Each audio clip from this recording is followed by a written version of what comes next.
ஹாய்ங்க. இன்றைக்கி வந்து ஒரு வைரலான ரெசிபி தான் ட்ரை பண்ண போகிறோம். இட்லி பாத்திரத்தை பார்த்தோன்னே தெரிஞ்சிருக்கும் எல்லாருக்கும் என்னன்னு சொல்லிட்டு. ஆமாங்க, இப்போ வைரலாக போயிட்டுருக்க நம்ம சிக்கன் சாண்ட்விச் ரெசிபி தாங்க. அதான் நானும் ட்ரை பண்ணி பார்க்கலான்னு சொல்லி பண்ணியிருந்தேன். டேஸ்ட் ரொம்பவே சூப்பராக இருந்துச்சு.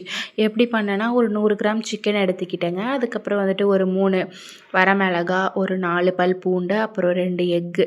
என்னோட இட்லி பாத்திரத்தில் வந்துட்டு ஹோல் நிறைய இருக்குமா, அதனால் வந்து எக்கு ஊற்றினா கீழே போய்டும் அப்படின்னு சொல்லிட்டு நான் ஒரு குட்டி குட்டியாக ஒரு 2 பவுல் மாதிரி போட்டு அதில் வந்துட்டு எக்கு ஊற்றி வேக வச்சு எடுத்துக்கிட்டேங்க.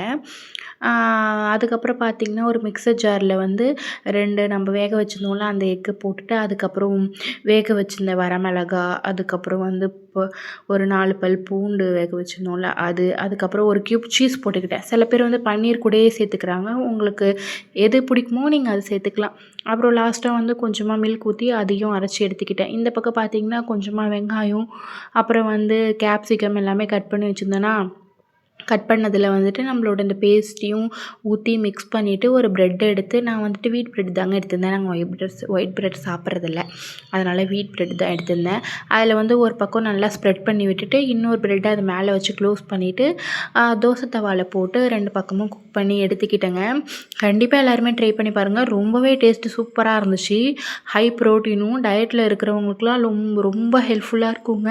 நைட் டின்னர் நம்ம வந்து ஒரு சாண்ட்விச் எடுத்தாலே போதும், நமக்கு ஃபுல்லாக வயிறே. இதோட ஃபுல் லென்த் வீடியோ நம்ம சேனலில் லாங் வீடியோவாக கொடுத்துருக்கேங்க. டிஸ்கிரிப்ஷனில் லிங்க் வைக்கிறேன், மறக்காமல் எல்லாரும் செக் பண்ணி பாருங்கள். பாய்.